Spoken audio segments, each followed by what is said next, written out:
दोस्तों, आज हम एक ऐसे टॉपिक को बिल्कुल जीरो कंफ्यूजन के साथ समझने वाले हैं जिसका नाम सुनते ही लोग या तो घबरा जाते हैं या इग्नोर कर देते हैं, और वो है कोलेस्ट्रॉल। रिपोर्ट हाथ में होती है, नंबर्स लिखे होते हैं, एलडीएल, एचडीएल, ट्राइग्लिसराइड, वीएलडीएल, और पेशेंट बोलता है डॉक्टर बस बता दो नॉर्मल है या नहीं। प्रॉब्लम ये है कि जब तक इन नंबर्स का मीनिंग समझ में नहीं आता तब तक रिस्क भी समझ में नहीं आता। सबसे पहले एक मिथ क्लियर कर लेते हैं, कोलेस्ट्रॉल आपका दुश्मन नहीं है। कोलेस्ट्रॉल बॉडी के लिए बहुत जरूरी होता है, हार्मोन्स बनाने के लिए, सेल के वॉल्स के लिए, ब्रेन के फंक्शनिंग के लिए, कई सारे उसके और फायदे हैं। प्रॉब्लम तब होती है जब कोलेस्ट्रॉल गलत जगह और गलत फॉर्म में जमा होने लगता है।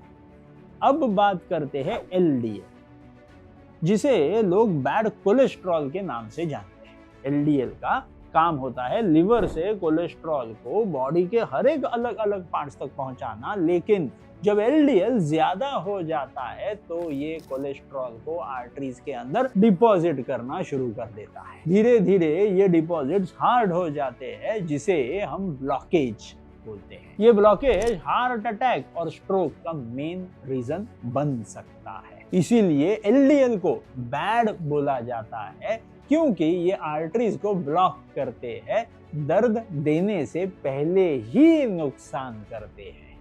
अब आते हैं एचडीएल पर, जिसे गुड कोलेस्ट्रॉल भी बोला जाता है। एचडीएल का रोल बिल्कुल ऑपोजिट होता है। ये आर्टरीज के अंदर जमा एक्स्ट्रा कोलेस्ट्रॉल को उठाकर वापस लिवर तक ले जाते हैं, जहां से बॉडी उसको प्रोसेस करके बाहर निकाल देती है। इसीलिए एचडीएल को सफाई करने वाला कोलेस्ट्रॉल भी आप कह सकते हो। जितना ज्यादा एचडीएल उतना बेटर प्रोटेक्शन। लेकिन सिर्फ एचडीएल हाई होने से सब ठीक हो जाए ऐसा भी नहीं होता। बैलेंस जरूरी होता है एलडीएल और एचडीएल के बीच में। अब बात करते हैं ट्राइग्लिसराइड्स यानी टीजी। ये सबसे ज्यादा इग्नोर करने वाला जो आजकल देखा गया हुआ नंबर होता है।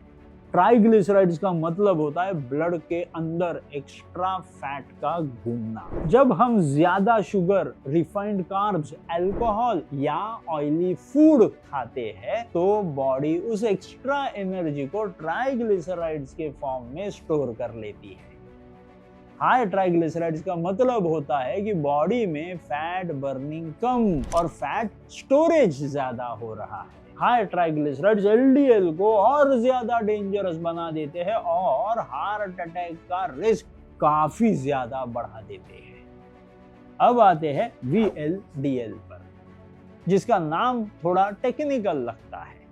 वीएलडीएल का काम होता है ट्राइग्लिसराइड्स को लिवर से ब्लड में ले जाना। सिंपल भाषा में बोले तो वीएलडीएल ट्राइग्लिसराइड्स का कैरियर व्हीकल होता है। जितना ज्यादा ट्राइग्लिसराइड्स उतना ही ज्यादा वीएलडीएल, और वीएलडीएल भी आर्टरीज के लिए हार्मफुल ही होते हैं, क्योंकि ये आगे जाकर के एलडीएल में कन्वर्ट होते हैं। अब यहाँ एक बहुत इंपॉर्टेंट बात समझना जरूरी है। हार्ट अटैक सिर्फ इसीलिए नहीं होता कि कोलेस्ट्रॉल ज्यादा है। हार्ट अटैक होता है जब एलडीएल ज्यादा हो जाता है, एचडीएल कम हो जाता है और ट्राइग्लिसराइड्स हाई हो जाते हैं, और साथ में बीपी, शुगर या स्ट्रेस का एक दूसरे से कॉम्बिनेशन हो जाए तो ये सब मिलके आर्टरीज के अंदर एक अनस्टेबल ब्लॉकेज को निर्माण कर देते, जो कभी कभी फट सकता है। इसीलिए सिर्फ टोटल कोलेस्ट्रॉल देख के खुश या परेशान होना गलत है। टोटल कोलेस्ट्रॉल नॉर्मल हो सकता है, पर एलडीएल या ट्राइग्लिसराइड्स खराब हो सकते हैं।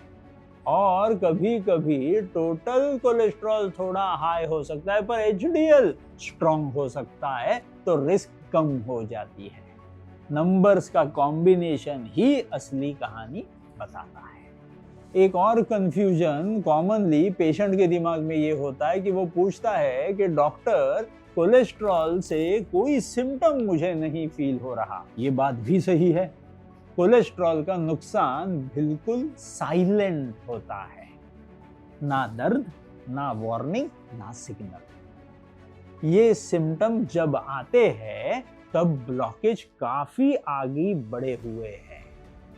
इसीलिए कोलेस्ट्रॉल को तब ट्रीट नहीं करना चाहिए जब हार्ट अटैक हो जाए, उससे पहले समझना जरूरी है। मॉनिटर करना और कंट्रोल करना भी जरूरी होता है, स्पेशली अगर फैमिली हिस्ट्री डायबिटीज, बीपी या स्मोकिंग की हिस्ट्री हो। याद रखिए, कोलेस्ट्रॉल रिपोर्ट सिर्फ एक पेपर नहीं होता, वो आपके हार्ट के फ्यूचर का रोड मैप होता है। बस उसको पढ़ना आना आपको चाहिए। अगर आपको ये फुल ब्रेकडाउन क्लियर लगा हो तो वीडियो को लाइक कीजिए। अगर एलडीएल, एचडीएल, टीजी या अपनी रिपोर्ट को लेके कोई भी डाउट हो तो कमेंट में लिखिए। और ऐसे ही सिंपल लैंग्वेज में डीप हार्ट नॉलेज के लिए चैनल को सब्सक्राइब करना ना भूलना। नमस्कार।